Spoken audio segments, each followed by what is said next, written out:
अस्सलाम वालेकुम। आज मैं आपके लिए ईद स्पेशल में लाई हूँ बहुत ही मज़ेदार सा डिज़र्ट बनाने की रेसिपी, जिसे आप अपनी दावतों में या फिर अफ्तार पार्टीज़ में बनाकर सर्व कर सकते हैं। बहुत मज़ेदार, कम मेहनत में और जायके में बहुत ही शानदार बनता है। तो चलिए बनाना शुरू करते हैं। तो क्रीमी और यमी सा डिज़र्ट बनाने के लिए सबसे पहले हमने चूल्हा जलाए बगैर मिक्सचर तैयार कर लेना है। तो कढ़ाई में डाल देंगे 2 अदद अंडों की जर्दी। सफ़ेदी का इस्तेमाल नहीं करेंगे। इसके बाद डाल देंगे 1 कप चीनी। आप अपने टेस्ट के हिसाब से चीनी शामिल कर दें। इसके साथ ही 2 चम्मच कॉर्नफ्लोर, 4 चम्मच डाल देंगे वनीला कस्टर्ड। ये डालने के बाद आधी चम्मच डाल देंगे वनीला शुगर। ये डालने के बाद इसको हल्का सा मिक्स कर लेंगे। अब यहाँ पर मैंने 1 लीटर दूध लिया है। फुल ये बॉयल किया हुआ क्रीम वाला दूध है। सबसे पहले थोड़ा सा दूध डालकर इसको अच्छे से मिक्स कर लेंगे, ताकि कस्टर्ड या फिर कॉर्नफ्लोर की कोई भी गुठली ना हो। अब ये बाकी का सारा दूध डालकर इसको अच्छे से मिक्स कर लेंगे। इस तरह से मिला देने के बाद इसको हम चूल्हे पर रख देंगे और मीडियम आंच पर इसको हम पका लेंगे। अभी यहाँ पर इस तरह से मुसलसल इसके अंदर चम्मच को चलाते हुए हमने पका लेना है, क्योंकि आहिस्ता आहिस्ता ये मिक्सचर गाढ़ा होना शुरू हो जाएगा। तो यहाँ पर 2 से 3 मिनट लगे हैं। देखें कस्टर्ड यहाँ पर पकना शुरू हो गया है और ये गाढ़ा भी होना शुरू हो गया है।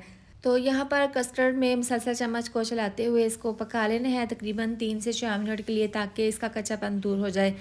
ज़बरदस्त हमारा ये डिज़र्ट के लिए कस्टर्ड तैयार है। इसको हम साइड पर रख देते हैं ठंडा होने के लिए। अब पैन में डाल देंगे 3 चम्मच देसी घी। ये डालने के बाद इसको गर्म कर लेंगे। इसके बाद यहाँ पर डाल देंगे सवैयाँ। ये बारीक वाली सवैयाँ हैं, एक पूरा पैकेट है। इसके बाद इसके अंदर डाल देंगे पाउडर शुगर। ये डालने के बाद आधा कप डाल देंगे मिल्क पाउडर। आधा कप ही मैंने शुगर पाउडर का लिया है और इस तरह से ये डालकर इसको अच्छे से मिक्स कर लेंगे। यहाँ पर स्लो आंच पर आपने सवैयाँ को भून लेना है शुगर पाउडर और मिल्क पाउडर के साथ।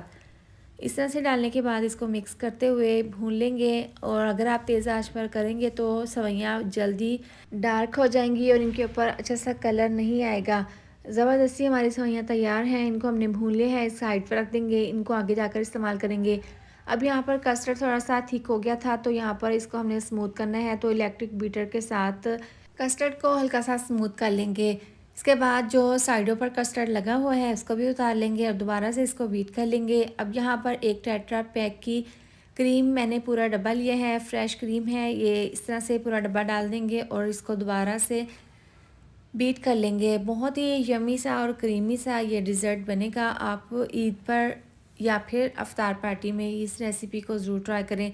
आपकी दावत को लग जाएंगे 4 चाँद जब आप ये मज़ेदार सा और डिफरेंट सा डिज़र्ट बनाकर सर्व करेंगे।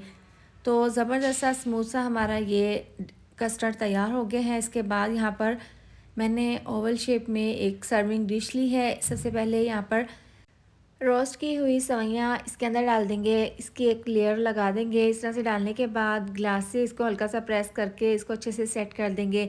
सवैयाँ रोस्ट करने के बाद चॉपर में डालकर मैंने हल्की सी चॉप कर ली थी। अब जो कस्टर्ड बनाया था उसको पाइपिंग बैग में डालकर इस तरीके से हम ये सवैयों के ऊपर डाल देंगे। अच्छा, इस तरह से पाइपिंग बैग में डालने से ये होगा कि कस्टर्ड की लेयर बहुत ही ज़बरदस्त बनेगी। तो इस तरीके से तमाम कस्टर्ड की लेयर हम डिश के अंदर इस तरीके से लगा देंगे। इसके बाद जो सवैयाँ रोस्ट की थी थोड़ी सी मैंने बचा ली थी गार्निश के लिए। तो अब ऊपर की साइड पर इसकी हम किनारों पर हल्की सी लाइन सी बना देंगे डिज़ाइन के तौर पर। अब बारीक कटे हुए बादाम और पिस्ते डालकर इसको हम सर्व कर लेंगे, गार्निश कर लेंगे। आपने इस तरह से मीठा बनाकर इसको पहले फ्रिज में अच्छे से सेट कर लेना है, ठंडा कर लेना है। इसके बाद आपने सर्व करना है। बहुत ही मज़ेदार सा ये डिज़र्ट बनकर तैयार हुआ है। तो इसको एक बार ज़रूर ट्राई करें। इसके साथ ही वीडियो अच्छी लगी हो तो लाइक और शेयर कर दें, साथ में चैनल को भी सब्सक्राइब कर दें। मिलते हैं नेक्स्ट वीडियो में। अपना ख्याल रखें। अल्लाह हाफिज़।